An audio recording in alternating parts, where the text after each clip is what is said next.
Salut à tous. Vous savez, s'il y a peut-être un jeu qui représente une certaine French Touch, doté d'un univers et d'un humour bien de chez nous, c'est très certainement Woodruff et le Schneeball d'Azimut. Pour cet épisode, j'ai eu la chance de m'entretenir un long moment avec Pierre Gillaude, qui a gentiment accepté de répondre à toutes mes questions. Ce dernier n'appréciant pas particulièrement être filmé, nous nous contenterons de ses commentaires audio. Et l'histoire débute sur les bancs de l'école. Les cours n'intéressent pas véritablement le jeune Pierre, qui passe plus de temps à dessiner des personnages et imaginer des histoires qu'à suivre l'enseignement de ses professeurs. Ses parents tentent même de l'encourager dans cette voie. Je me rappelle que mon père il disait tout le temps Oh Pierre, si vous voulez travailler, il ferait des BD du niveau de celles que je lisais, c'est-à-dire Astérix, Franquin, Spirou, tout ça. Et puis quand j'ai vraiment travaillé, je me suis aperçu que j'étais quand même loin derrière, quoi. C'est facile de dire ça, ouais, si tu travaillais, tu parles. Oui, Pierre est alors passionné de bande dessinée. Prince Vaillant, Métal Hurlant, Corto Maltese, Corben sont entre autres ses œuvres favorites. Au fil des années, dessin après dessin, Pierre affine son style en développant de nouvelles techniques, comme il l'explique lui-même. J'étais en primaire et j'ai trouvé l'idée de faire la lèvre inférieure d'un personnage de profil. Et tout de suite, mes personnages, ils ont pris un truc, quoi. C'est un truc qui me revient, c'est vraiment une évolution majeure, quoi, dans mes personnages, tu vois. Après son bac, Pierre se forme à l'illustration dans une école de publicité. Oui, mais voilà, au cours de son cursus, on lui explique qu'il ne sera pas accepté pour la 3e et dernière année. La raison en est toute simple, son style s'avère bien trop éloigné des critères académiques. Observez par exemple l'un de ses dessins, celui-ci. On décerne effectivement l'étrangeté de ce personnage qu'a imaginé Pierre, nous y reviendrons plus tard.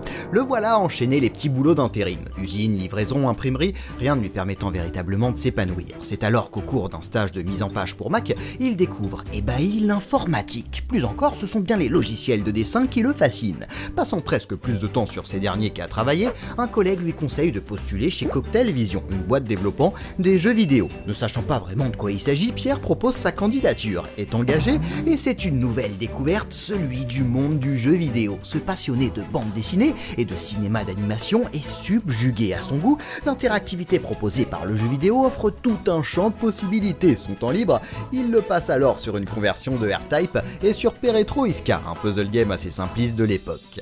D'autres titres le fascinent, comme les Lemmings pour son concept de jeu si singulier, ou Shadow of the Beast et son scrolling différentiel offrant une réelle sensation de profondeur. Bref, Pierre Gillaude le sent, l'avenir c'est le jeu vidéo. Il débute donc en tant que graphiste sur un jeu imaginé pour les enfants, Les Trois Petits Cochons s'amusent. Bon, Pierre ne semble pas tout à fait fier de ses premiers faits d'armes. Déjà, on voit que mes décors étaient absolument immondes. Ils étaient à chier, mes décors. Par contre, mes petits cochons, ils étaient rigolos. Il enchaîne les créations, travaille sur Astérix et le Chaudron Magique, sur No Exit, sur Geisha, African Rider et les Adi aussi, où il me précise qu'il est responsable de certaines illustrations d'Adi. Seulement une nouvelle fois un aspect handicap Pierre, son style si particulier, tant éloigné des canons classiques du dessin qu'on hésite à lui confier la totalité graphique d'un projet. Par exemple, on l'écarte volontiers des Hadibou, où l'on imagine quelque chose de rassurant et chaleureux pour les plus jeunes. Et aussi le problème, c'est que moi, j'ai un style tellement bizarre que j'étais pas très bon pour faire les jeux des autres, en fait. Il y a eu des tas de projets que j'ai dessinés, puis finalement on les a jamais programmés. Qu'à cela ne tienne, Pierre ne manque pas d'idées. Il s'associe à Muriel Tramis, avec qui il a travaillé sur Geisha, et ils écrivent ensemble leur propre jeu d'aventure, Goblins, qui s'avérera très ingénieux. Ici, ce ne sont pas les commandes d'action qui nous permettent d'interagir, mais 3 personnages. Ignatius, le bagarreur, frappe, Asgard, le mage, jette un sort, et Oops manipule les objets. Et on retrouve déjà la patte des œuvres de Pierre Gillaude, un univers loufoque bourré d'humour, basé en grande partie sur tout un tas d'animations toutes plus drôles les unes que les autres. Ce sera un véritable petit succès. Pourtant, Pierre regrette aujourd'hui le peu de temps dont il a bénéficié pour réaliser son jeu qu'il aurait souhaité plus accessible. Ma famille a mangé chez moi, et puis il y avait des enfants, et pour les occuper, j'avais essayé de les mettre sur Goblins. Et c'était tellement compliqué, les mômes ils étaient trop petits que en fait ça s'est mal passé. Ils comprenaient rien et puis moi ça m'avait énervé, tu vois. C'était paradoxal, les Goblins, c'était des graphismes pour enfants alors que les énigmes étaient imbutables, quoi, étaient trop difficiles.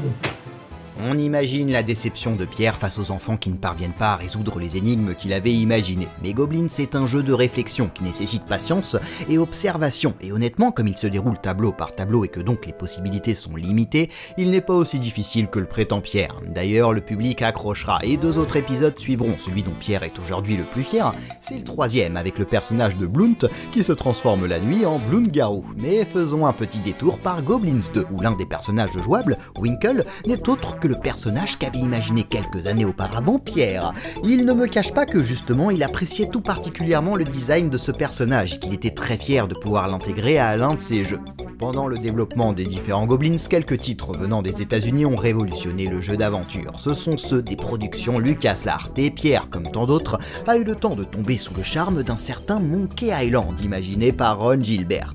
C'est une évidence, le prochain jeu de Pierre sera lui aussi une grande aventure, non pas entrecoupée par plusieurs tableaux, mais incorporée dans un vaste univers où le joueur pourra s'y balader librement. Toujours en compagnie de Muriel Tramis et avec l'aide de Stéphane Fournier à l'écriture, ils imaginent ensemble Woodruff et le Schnibbel d'Azimut. Dans leur scénario, un peuple est esclave des humains. Pour Pierre, c'est une sorte d'Eureka qui lui vient à l'esprit. Cette créature, qu'il avait imaginée et qui lui plaisait tant, donnera naissance à une race tout entière, les Bouzouks, nom qui lui est venu du capitaine Haddock issu de l'une de ses insultes favorites, Bashi Bouzouk. Et voici donc leur histoire. Les Bouzouks, une race de mutants, vivent en paix et en harmonie au pied d'une colline. Seulement, les humains s'y verraient bien sur cette fameuse colline. Ils préparent donc une offensive. Souci, les Bouzouks sont des êtres pacifistes. La guerre, ils y connaissent pas grand chose. Ils érigent alors des statues en mettant en scène de valeureux guerriers, dans le but d'intimider les humains. Cela ne fonctionne pas. Les humains massacrent les Bouzouks, s'approprient la colline, et en résulte une société à 2 vitesses. Un petit peu façon métropolis, les humains vivent aux étages supérieurs de la ville qu'ils ont bâtie, Vlexand Blaxio, tandis que les Bouzouks doivent se contenter des étages inférieurs, quand ils ne sont pas réduits en esclavage. Vous êtes bien haut placé. Occupez-vous une position élevée dans cette cité? Hélas, je ne suis qu'un esclave Pouzouk, sans aucun espoir d'être libre un jour. Dans cet univers, on contrôle un certain Woodruff, le fils du fameux professeur Azimut. Alors que ce dernier est kidnappé par le vil déconnétable qui a servi les Bouzouks, il a tout juste le temps de cacher Woodruff dans une machine qui va le faire grandir. C'est ainsi qu'on contrôle un enfant dans un corps d'adulte, et le pauvre est totalement perdu dans cet univers. Et moi? Pouvez-vous me dire qui je suis? Je ne vous connais pas. Je ne vous ai jamais vu par ici. Au fil des événements, Woodruff et nous avec comprenons ce qui se trame. Le professeur Azimut, rallié à la cause des Bouzouks, avait conçu le Schnibbel, qui, dit-on, serait capable de délivrer les Bouzouks. Oui, c'est un aspect qui étonne au premier abord. Tous ces noms un peu étranges. Schnibbel, Tobozon, un personnage qui s'appelle Ernst Blintz. Pierre m'explique assez simplement qu'il fallait bien inventer des mots pour toutes ces choses. Et quand je lui demande comment lui est venue l'idée, par exemple, du nom de la ville, Vlexand Blaxio, il m'explique sans sourciller. Bah là, c'est un manque d'inspiration, je crois. Et justement, c'est ce qu'on retrouve plus largement dans les œuvres de Pierre Gillot d'un univers totalement décalé. Tenez, la quête de Woodruff consiste à réunir le Conseil des Sages, ces Bouzouks qui avant la guerre gouvernaient les lieux, et qui à présent se retrouvent comme esclaves, vendeurs à la sauvette, cobayes pour des professeurs, et j'en passe. Qu'est-ce que vous êtes en train de faire? Eh ben j'enfile des bernes, un bouloir rinçant. Pour que ce conseil se réunisse à nouveau, il va falloir retrouver pour chacun des sages leur syllabe magique. Le sage du talent a besoin de sa syllabe artistique, le sage de la force la syllabe énergique, le sage de la santé la syllabe médicale, etc. Et celles-ci sont représentées par des sons. Écoutez. Mais je la reconnais. C'est ma syllabe élémentaire. Merci mon ami. Je vais de ce bas siéger au conseil. Je ne sais pas si vous parvenez à me suivre, mais vous comprenez que nous ne sommes pas dans un jeu tout à fait classique. Woodruff et le Schnibbel d'Azimut est un véritable ovni dans le paysage du point and click. Son humour résulte aussi de toutes ces situations ubuesques, comme l'inspecteur des impôts qui nous poursuit constamment. Avez-vous payé l'impôt sur l'assignation ou les odeurs corporelles? La secte du Schnibbel. Laisse le Schnibbel ouvrir ses bras, il t'accueille en son sein.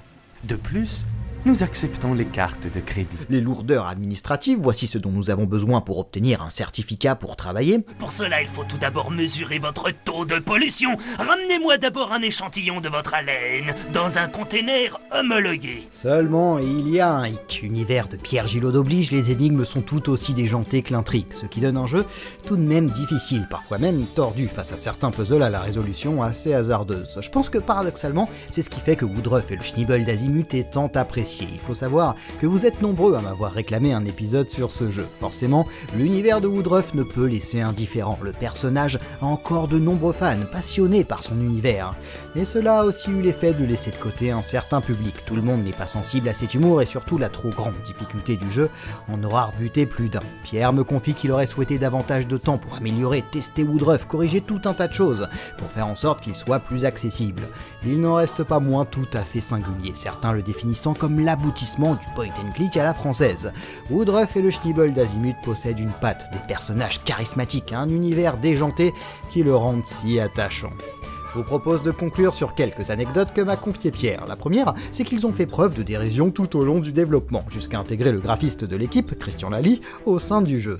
Alors là, il faut que je dessine Woodruff qui met le A en pierre dans l'empreinte et qui récupère en retour un quoi ? Un toboson ? Kezako ? Il y a un asile pour les fous dans le jeu, et la plupart des personnages ne sont autres que des membres de l'équipe du jeu. Alors Pierre Gillotte, c'est moi. Christian Lally, c'est le graphiste. Après, il y a un autre graphiste qui s'appelle Pascal Potreau. Après, à côté, c'est Patrick Dumas. Donc lui, c'est lui qui faisait les mises en couleur de tous les fonds de Woodruff. Puis après, il y a Charles Calais. Et il a fait toutes les musiques de Goblins, de Woodruff. Par la suite, Pierre s'est énormément intéressé à la 3D, dans un but clair réaliser une suite à Woodruff. Malheureusement, il n'obtiendra jamais les financements nécessaires. Aujourd'hui, il se trouve assez éloigné du jeu vidéo, mais toujours aussi proche des bouzouks. Il prépare avec ses personnages fétiches une bande dessinée et est en recherche en ce moment d'un éditeur. Vous pouvez aussi aller jeter un œil à sa chaîne YouTube pour y découvrir des animations très amusantes réalisées par Pierre. Enfin, je le laisse vous conter une dernière anecdote qui se rapproche davantage d'un hommage. Charles Calais, il a donc enregistré avec les acteurs toutes les voix. Et au final, quand il a fait le montage, il lui manquait on appelle ça des bulles en fait. Il lui manquait deux enregistrements. Moi, il m'a jamais dit, mais j'ai remarqué dans le jeu, à un moment où Woodruff il parle, et c'est Charles Calais lui-même qui essaye d'imiter la voix de Woodruff. Laisse béton. Tant qu'il sera sous, je pourrais rien en tirer. Qu'est-ce que vous faites à ce pauvre Bouzouc ? Mais c'est ridicule, quoi, parce que ça s'entend vachement, quoi. C'est rigolo, pour nous, c'est touchant, quoi, parce que c'est Charles Calais, quoi, qui est plus là.